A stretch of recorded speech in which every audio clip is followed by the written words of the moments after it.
It's Pelle here again, and in today's video I'm going to be going over the best habits to have as an editor. So if you are an editor and you've been feeling stuck lately, the work is going slow, everything like that, I feel like these habits can really help you, give you much better focus and also improve your creativity as an editor as well. So I know it's easy for us editors to just, sit inside all day editing, doing what we actually love, because that's what I feel like most editors think, our video game is editing in that way. Like that's how I feel personally, which is good and bad at the same time. It's easy to sit inside all day, but I mean, if you're gonna be honest here, that is pretty bad, you know what I mean? So one big habit that has been increasing my focus a lot when editing has been to go to the gym. And I'm going to the gym for almost 4 years right now, and that tiny, physical break you have during the day, it's just amazing. Just, resets your whole system and you just get back on track, if that makes sense. And the thing is, obviously working out is better, improves literally every other aspect of your life, but like just in terms of editing, it also improves it a lot because you get all focus back in that sense. And I know a lot of you guys who are watching this are like, yeah, no shit, man, I'm obviously gonna take a physical break working out, but like there are some people, who do not work out, who do not take a physical break.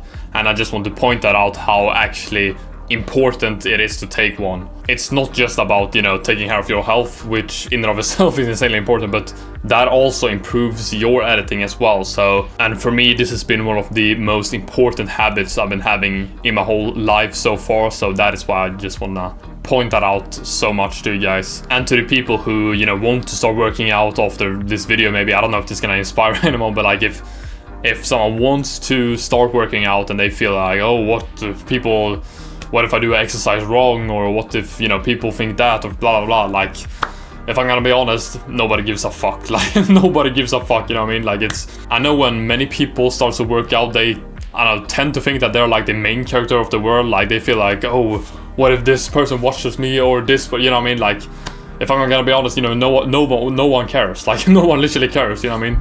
If I'm going to the gym, I'm just thinking, okay, what exercise am I gonna do?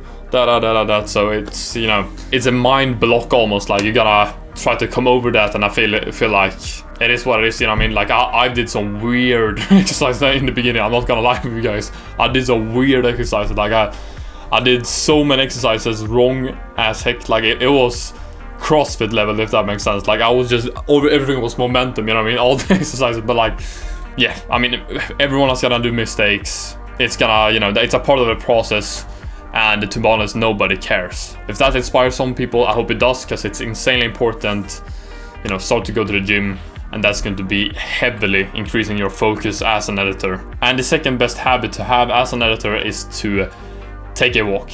Like, I know it sounds super simple, these, but like, they genuinely make a huge difference. Like, even all of this most simple stuff make the most, biggest improvements, if that makes sense. So with walking, you obviously, take a walk, get some, fresh air, moving. So you get to kind of focus as well, like after you've been taking a walk. But also what I like to do on walks, like, I think most people do this, but you kind of, listen to music or just walk and enjoy nature. And you also, get, clarity in your head in that sense. Like, you can think about new ideas for your editing and just, clear your mind in general, which gives you much better creativity, in my opinion. So the walking, habit has kind of two benefits: gets you more focus and also improves your creativity as well. So that is a 2-in-1 habit. And one more focus habit you guys can be using, which I'm using sometimes. I'm not gonna lie, I'm not using it every time, but sometimes if I can't focus, if I can't, keep my phone away or whatever it could be, I simply just, there's like these timers, like focus timers or productivity timers that is online. You can just start one, and they maybe set like a 25-minute timer. And it's, I don't know, it kind of gives this kind of challenge to you that, okay, I will have to focus now for 25 minutes or whatever the timer is on. Mine was 25 minutes, that's what I'm saying it to you guys. But I feel like that has, for me, been working pretty good. So that is also a great productivity focus hack for editing as well. And now for the more creative habits, I would say, that has been giving me personally a lot of success actually, especially on my, you know, making tutorials on YouTube and stuff like that. And the first habit is basically to, you know, take in as much creative information as possible, like take in inspiration. And that doesn't mean, you know, be scrolling on, you know, TikTok and all of that stuff.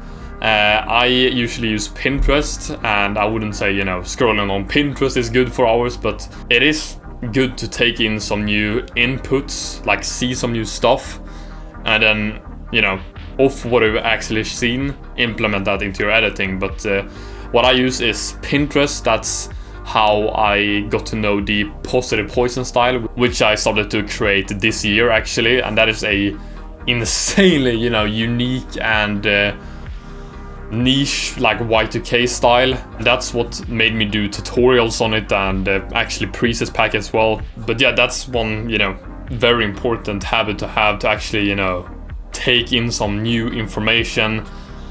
With Pinterest is the best thing in my opinion to use, because they have a lot of like cool aesthetics and stuff like that, so you can take in a lot of inspiration in that sense.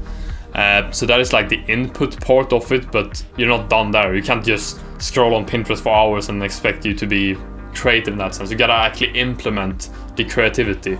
So now you got the input, now you gotta do the output to become creative in that sense.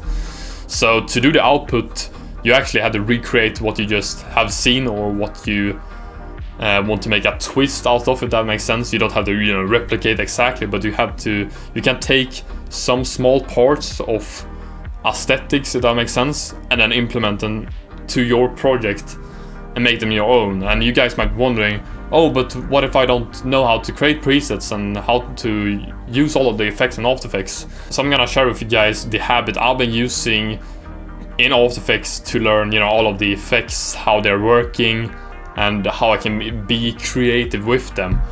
And yeah, basically what you need to do, I mean, this is easy for me to say as well, because I'm, you know, creating tutorials for you guys, so I'm like always doing this, you know, for the videos. Like I basically, you know, start off a new After Effects composition, completely, you know, new one, nothing in there. I import my footage and I just make a new adjustment layer and basically just try to use as new effects as possible, as, you know, creative effect as possible. And even if I'm using some of the effects I've been using before, I try to change around with the settings in that effect in a new way I haven't used before. And when doing that habit, that obviously doesn't make all of the effects you're creating good, in my opinion, because you're gonna make shit effects. We're gonna be honest, like some are gonna look shit, some are gonna look good, but you learn how the effects actually work in After Effects, and that's been, you know, really working great for me. And now when it comes to the input we were talking about before, like taking in inspiration from Pinterest or other, you know, social medias, that's when, you know, you can like have a Pinterest picture up on your phone or your other screen or whatever it could be, and you try to replicate that exact effect in After Effects for your own footage or whatever it could be. And just that process in and of itself can make you understand all of the effects in After Effects much better, which can then on make you even more creative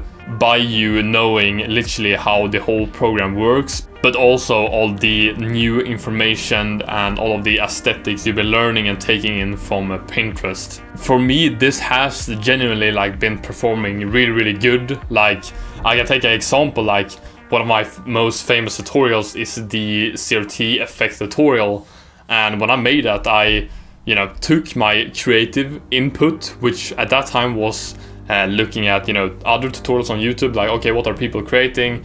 I saw the CRT style, always thought that was a super cool aesthetic. I never knew how to make it, like, you know, years from then, but like at that point I knew how to create it, and I saw some tutorials on it, and I looked at the tutorials, and the effect looked absolutely shit. I'm not gonna lie with you guys. Like the most famous CRT tutorials back then was ass. Like it was shit.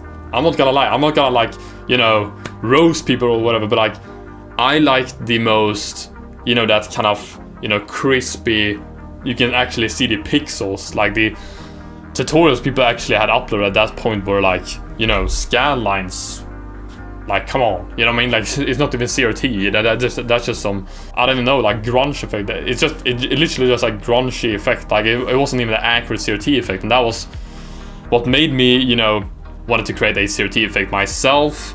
And then from me having the habit of, you know, learning all of the After Effects effects and actually know how they are actually, you know, how they work and how you can use them in your own way. That's basically what I implemented. So I took the input with the CRT inspiration in that sense, and then I took the output from all of my, you know, After Effects effect creation knowledge, and then I put together a video combining those two, and I created the CRT effect tutorial, which has over 500,000 views right now. And yeah, just wanted to share these habits with you guys. I'm not sure if you guys, you know, got anything out of this. I hope you guys did. If there's any habits you guys should be, you know, taking out of this video and actually implementing, it needs to be the gym. I'm not gonna lie with you guys. Like, that is by far the most important habit you can be implementing, not just for editing, but for your whole life. So if there's one habit you guys need to implement, it's that one. Other than that, I hope you guys like this video. Feel free to give me any feedback down in the comments if you guys, you know, would have, you know, wanted me to add in other habits or other stuff you think, you know, really are essential, essentially, for every editor. But yeah, other than that, I will see you guys in the next video. Take care and have a nice day.